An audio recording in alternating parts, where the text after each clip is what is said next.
پچھلے اتوار ہم نے کیا سنا؟ میں اس بات کا ذکر نہیں کر رہا. پچھلے اتوار ہم نے کچھ کہا تھا اور آپ سب نے سنا تھا. تو کتنے لوگ آج فہم کیا ہے؟ یہ رکھ لو، حد سے نہیں کیا. جو نئے لوگ ہیں انہیں تو نہیں پتا، لیکن جنہیں یہ خبر پہنچائی گئی، یہ پیغام دیا گیا، کم سے کم انہیں تو اس کی تعمیل جو تھی وہ کرنی چاہیے. کیا خیال ہے؟ تو کافی لوگوں نے پہنا، اس کے لیے ہم خدا کا شکر کرتے ہیں. یہ بھی ایک مذہبی بات ہے، کیونکہ بائبل مقدس کہتی ہے کہ اعلیٰ حکومتوں کے تابع رہے. اور حکومتیں ہمیشہ انسان کی طرف سے نہیں ہوتی، خدا کی طرف سے ہوتی ہے. وہ جیسا بھی کردار ہو، لیکن ان کا جو ہے آرڈر جو ہے وہ اوپر سے ہی ہوتا ہے. آمین آمین. تو کون سی کلیسیا کا پچھلی دفعہ ہم نے سنا؟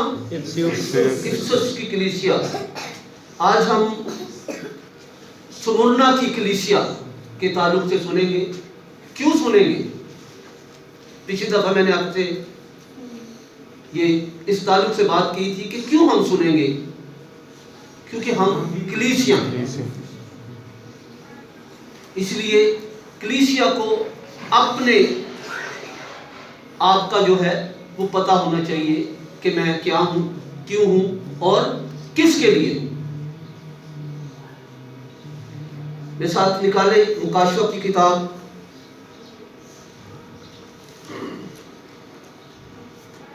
اس کا 2 باب اور 8ویں آیت سے لے کر 11ویں آیت تک ہم اس کی تلاوت کریں گے.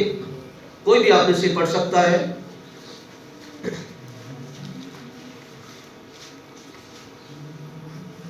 جی، مکاشفہ کے معنی کیا ہیں؟ ہاں جی، کون سا جی؟ کھلا ہوا یا کسی ایسی چیز سے جسے آپ جانتے نہیں، اس سے پردہ اٹھا دیا جائے. جی، نام کا زندہ پاک نام مکاشفہ 2 باب اس کی 8 سے 11 آیات.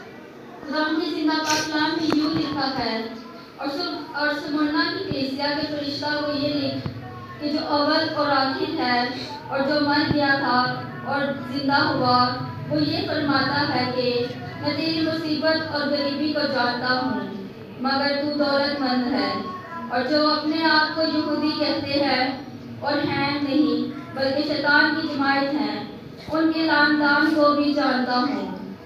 جو دکھ تجھے سہنے ہوں گے ان سے خوف نہ کر. دیکھو ابلیس تم میں سے بعض کو قید میں ڈالنے کو ہے تاکہ تمہاری آزمائش ہو، اور 10 دن تک مصیبت اٹھاؤ گے. جان دینے تک بھی وفادار ہے تو میں تجھے زندگی کا تاج دوں گا. جس کے کان ہو وہ سنے کہ روح کلیسیا سے کیا فرماتا ہے. آمین. جو غالب آئے اس کو دوسری موت سے نقصان نہ پہنچے گا. آمین. روح کلیسیوں سے کیا فرماتا ہے؟ جس کے کان ہو. ہم سب کے کان ہیں. ٹھیک ہے جی، تشریف رکھے. خدا کا کلام پڑھا اور سنا جانا ہم سب کے لیے باعث برکت.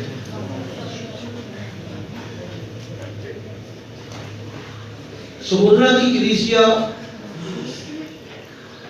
جو ہے یہ 2 اور 3 باب میں جن 7 کلیسیوں کا ذکر ہے، ان میں سے آج سمرنا ہی باقی رہ گئی ہے. جو 7 کلیسیاں ہیں، مجھے اجازت ہے ذرا اتارنے کی. اس میں سے وہ ہوا نکلتی ہے، اینک کے آگے دھند پڑ جاتی ہے.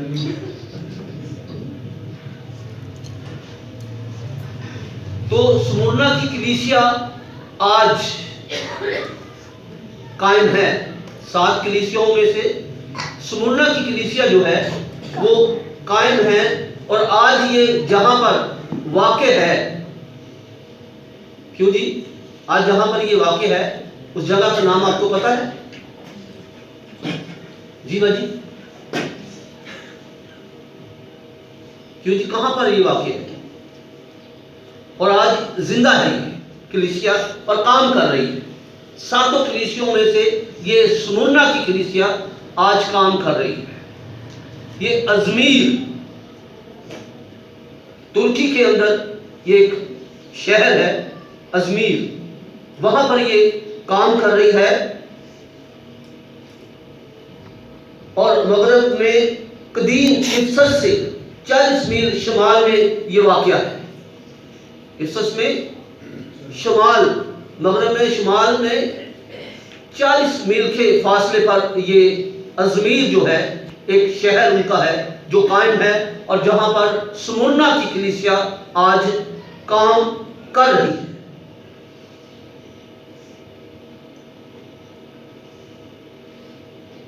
اور باقی 6 کلیسیوں کا جو آج نہیں ہے، محض ان کے کھنڈرات باقی ہیں، اور آج بھی وہ کھنڈرات موجود ہیں. ان 6 کلیسیوں کے آج بھی وہ کھنڈرات موجود ہیں. یہاں پر مسیح اپنے آپ کو اول اور آخر کہتا ہے. اس کلیسیا کے اندر مسیح اپنے آپ کو کیا کہتا ہے؟ اول اور آخر. اس سے کیا؟ شروع اور آخر. لیکن اس لفظ میں بھی تھوڑا سا فرق ہے. اس لفظ میں بھی تھوڑا سا فرق ہمیں محسوس ہوتا ہے. کیا فرق ہے اس میں؟ نہ اس کا کوئی شروع ہے اور نہ کوئی اس کا کوئی آخر ہے نہیں.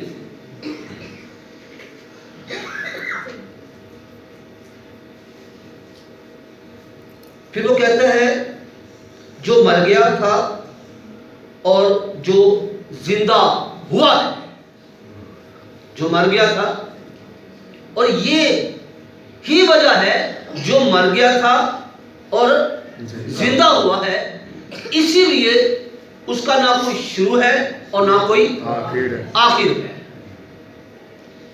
اس کے اندر بھی ایک لاجک پایا جاتا ہے کہ اس نے ختم کرنے والی چیز کو، یعنی جو کسی کو ختم کر دیتی ہے چیز، اسی کو ختم کر دیا، یعنی موت پر فتح پا دی.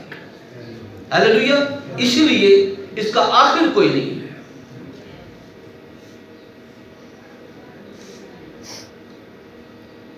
یہ بات میں ساتھ ذرا جاگتے رہیے گا اور پڑھتے بھی رہیے گا. ذرا کاشف پہلے باپ کی ذرا پہلا باپ نکالے اور اس کی 17 اور 18 آیت تو ساتھ ساتھ تلاوت کرتے جائیں. شیر صاحب کدھر چلے گئے آج؟ وہ اوپر میں. وہ کیا بات.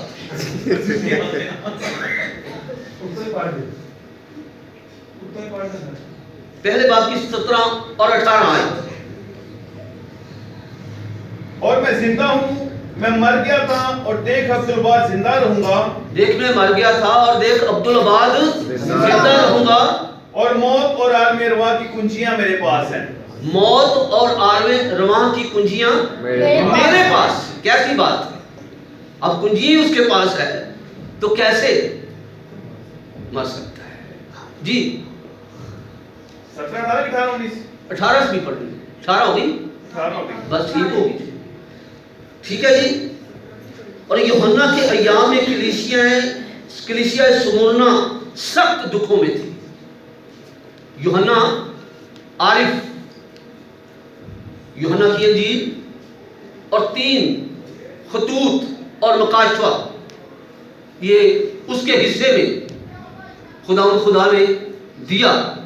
اور اس سے یہ ظاہر ہوتا ہے کہ یہ شخص انتہائی خدا کے نزدیک بابرکت، روحانی، خدا کے ساتھ چلنے والا شخص، اور خدا پر اس قدر ایمان رکھنے والا کہ جس کو ابھرتے کڑائے میں ڈال بھی دیا گیا اس کے باوجود بھی اس کی موت نہیں ہوتی. کیسا ایمان! یہ کلیسیا ہے. اس لیے کلیسیا کا ایمان کا جو ہے لیول جو ہے وہ کہاں تک ہونا چاہیے؟ کیوں جی؟ کلیسیا کے ایمان کا لیول جو ہے وہ کہاں تک ہونا چاہیے؟ جان دینے تک۔ دوسری بات کہ اس کا جو قد ہے وہ آسمان تک ہونا چاہیے، خدا کے قد کے اندازہ کے مطابق ہونا چاہیے۔ اگر ایسا نہیں ہے تو اس کا مطلب کہ ہمارے اندر ایمان کی کمی ہے۔ ابتدائی کلیسیوں کا ایمان اس قدر بلند تھا، خدا کے قد کے اندازہ کے مطابق تھا کہ انہوں نے اپنی جانوں کے اس طرح نذرانے دیے کہ جیسے جان کوئی چیز ان کے لیے تھی۔ اگر ان کے لیے کوئی چیز تھی تو وہ یسوع مسیح کا نام تھا، وہ یسوع مسیح پر ایمان تھا۔ اسی لیے ان کے ایمان کا جو لیول تھا وہ بہت بلند تھا، اور آج کی کلیسیا کا بھی لیول جو ہے وہ اسی طرح بلند ہوگا تو ہم یسوع مسیح کا استقبال کر سکیں گے، ہوا میں اٹھ سکیں گے۔ پہلے بھی میں یہ بات کر چکا ہوں کہ ہوا میں ہم اڑیں گے کیسے؟ کیوں جی؟ بائبل کہتی ہے نا آپ ہوا میں اس کا استقبال کریں گے، ہوا میں ہم کیسے اڑیں گے؟ پر لگ جائیں گے۔ پہلی تو بات کہ ہماری تیاری ہونی چاہیے، وہ تو ایک انڈرسٹوڈ بات ہے، تیاری کے بغیر ہم کچھ نہیں۔ میں اڑنے کی بات کر رہا ہوں۔ بدن جلالی سے کیا مراد ہے؟ ہم روح میں تبدیل ہو جائیں گے، اور روح کے لیے کوئی ایسا مسئلہ نہیں ہے کہ ہم اڑ نہ سکیں۔ تو روح میں وہی تبدیل ہوگا جس کی تیاری ہوگی۔ ہلیلویا، ہلیلویا۔ اے نہیں کہ تیاریاں کوئی نہیں تو بس یسوع آ رہا ہے اسی اڈ جانا تو تیاری کوئی نہیں۔ 10 سواریوں کا آپ نے بارہا سنا ہے، جن میں سے 5 عقل مند تھی 10 کی 10 ہی راست باز، لیکن عقل کی تھوڑی سی کمی تھی۔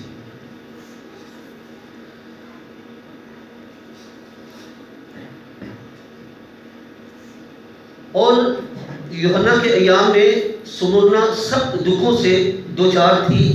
شہر کے اکثر لوگ رومی حکمران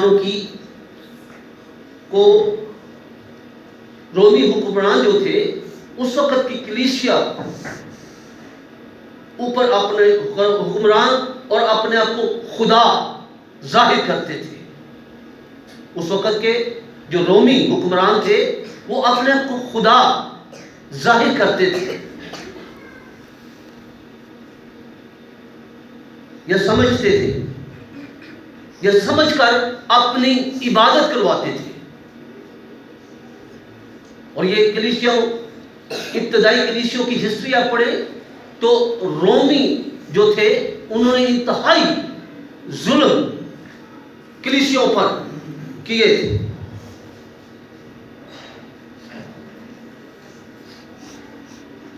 اور شہر میں اس کے نام کا ایک مندر بھی تعمیر کیا گیا تھا، ان کے نام کا ایک مندر بھی تعمیر کیا گیا تھا۔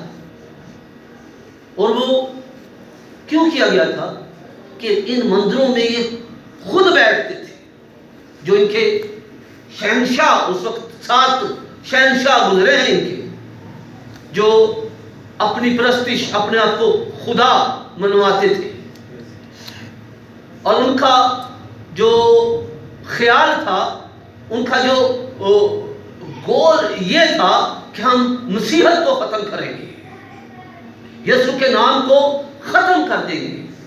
لیکن آج ان کا نام نہیں ہے، یسوع مسیح کا نام آج ہے۔ ہلیلویا۔ تو یہ ابد تک رہے گا، یہ اب تک رہے گا. چونکہ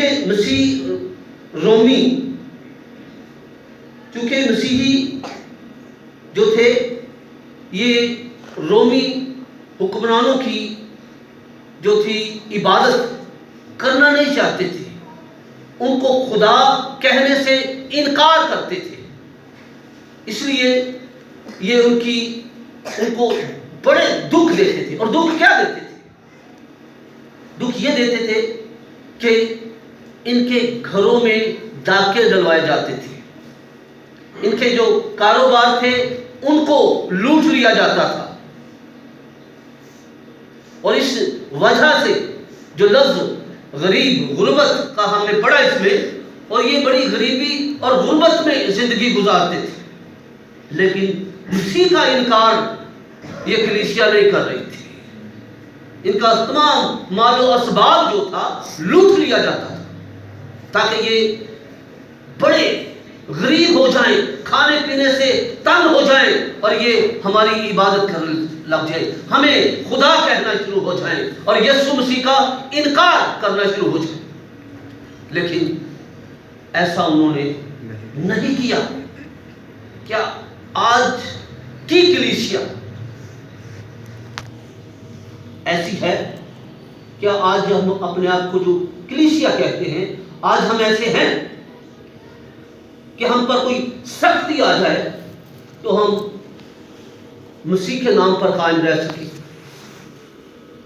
آج بھی کلیسیا کے لیے بہت سی سختیاں جو ہیں وہ موجود ہیں. آج بھی کلیسیا کو لوٹا جا رہا ہے.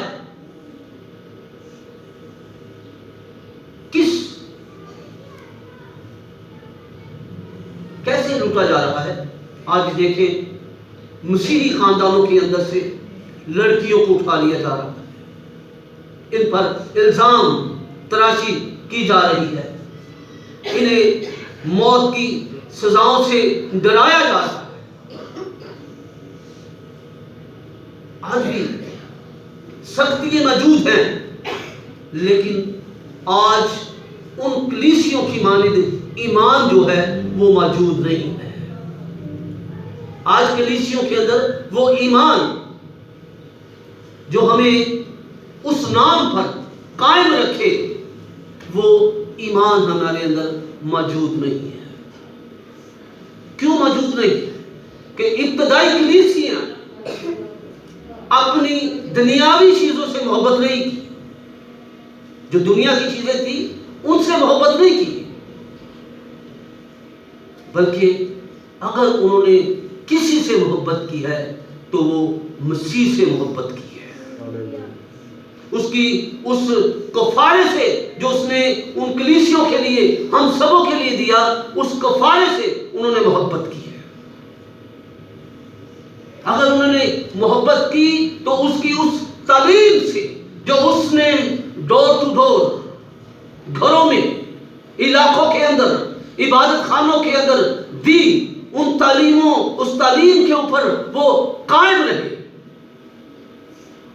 لیکن آج وہی تعلیم ہے. آج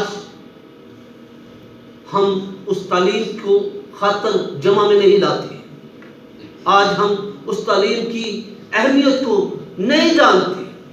اس لیے آج ہماری ضرورتیں ہماری تعلیم سے آگے ہیں. ہماری ضرورتیں ہماری تعلیم سے آگے ہیں. اس لیے جب تک تعلیم آگے نہیں ہوگی، تعلیم سے مراد کیا ہے؟ یسوع مسیح کے اپنے، خدا کے اپنے منہ کے الفاظ کہ میں نے اگر سب سے زیادہ کسی سے محبت کی ہے تو وہ اپنے کلام سے. اور کلام ہمارے لیے تربیت ہے، تعلیم ہے، نصیحت ہے. اس لیے ہمیں ان سے واقف ہونا ہے. اگر ہم تعلیم سے یعنی کہ یسوع مسیح سے واقف نہیں ہیں تو ہم کس ایمان پر کھڑے ہیں؟ کون سا ایمان ہے جو ہمارے اندر ہے. پھر ہم ان لفظوں کے زمرے میں آتے ہیں جو یسوع مسیح کے منہ سے نکلے ہیں کہ وہ نیکوں اور بدوں دونوں پر بھی بسرتا ہے. یعنی کہ وہ تو بھی ہم نیک نہیں ہیں, تو بھی ہم ایمان میں قائم نہیں ہیں, تو بھی وہ ہمیں کھڑا کیے ہوئے ہیں. لیکن ایمان میں کھڑے ہونا یہ ہمارے لیے ایک بہت اہم بات ہے. ایمان میں کھڑے ہونے سے مراد یہ ہے کہ ہم یسوع مسیح میں مضبوط ہوئے ہیں. ہم یسوع مسیح کا انکار کر نہیں سکتے. ابھی وقت آئے گا کہ ہمیں یسوع کے انکار کے لیے ابھارا جائے گا. آج بھی ابھارا جا رہا ہے.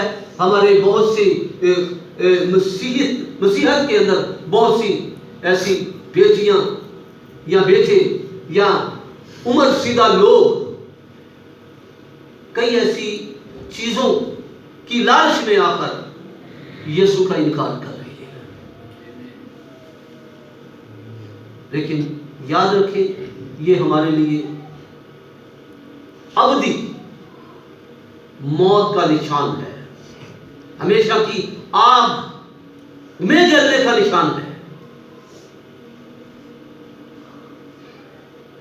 میں یوحنا جو کرکٹر تھا اس کی بات کرتا ہوں. میرا دوست تھا, میرے ساتھ کھیلتا رہا.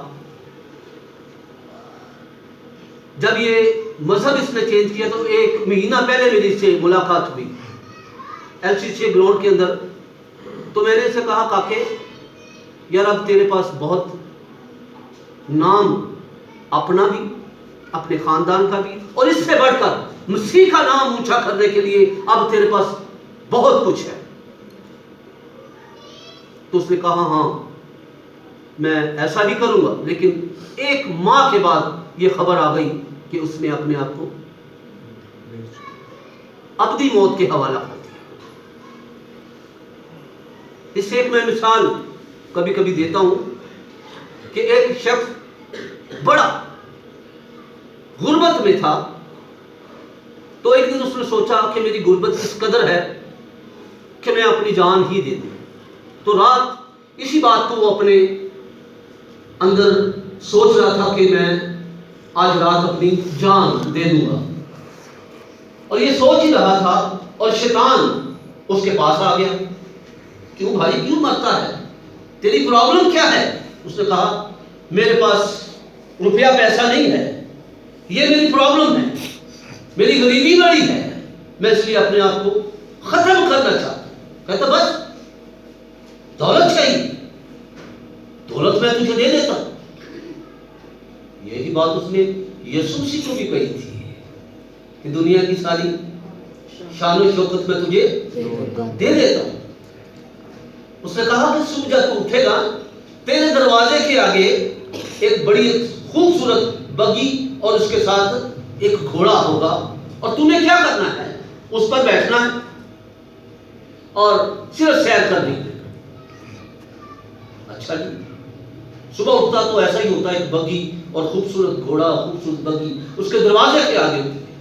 وہ بیٹھتا ہے, سیر کرتا ہے, اور بادشاہ جو ہوتا ہے اس کے حوالی جو ہوتے ہیں وہ دیکھتے ہیں کہ ایسی بگی اور ایسا گھوڑا تو بادشاہ کے پاس بھی نہیں ہے. تو جا کے بادشاہ کو خبر دیتے ہیں کہ بادشاہ وہ فلاں غریب کا شخص اور اس کے پاس ایسی بگی, ایسا گھوڑا ہے جو تیرے پاس بھی نہیں ہے. کہا, وہ کہتا ہے کہ جاؤ اس سے خرید لو یار. وہ اس کے پاس جاتے ہیں لیکن وہ کہتا میں نے نہیں بیچی. بادشاہ اس سے بلاتا ہے, اس کہتا ہے بیچے گا نہیں تو ہم تجھ سے چھین لیں گے. پھر اس نے کہا چلو میں بیچتا ہوں, مجھے کیا دے. کہتا مانگ. کہتا جو آپ دے. کہتا میں آپ کو ایک چھوٹا سا محل دیتا ہوں اور ایک کمرہ دولت سے بھر دیتا ہوں. کیا آفر کی چاہیے. اب وہ بیچ کر بڑے مزے کی زندگی میں چلا جاتا ہے. جیسے محترم جناب یوحنا صاحب چلے گئے تو چند دن ہوتے ہیں اور گھوڑا بیمار ہونا شروع ہو جاتا ہے. ਜਿਵੇਂ ਉਹਨਾਂ ਨੂੰ ਨਹੀਂ ਅੱਜ ਕੱਲ੍ਹ ਕੋਈ ਪੁੱਛ ਰਿਹਾ।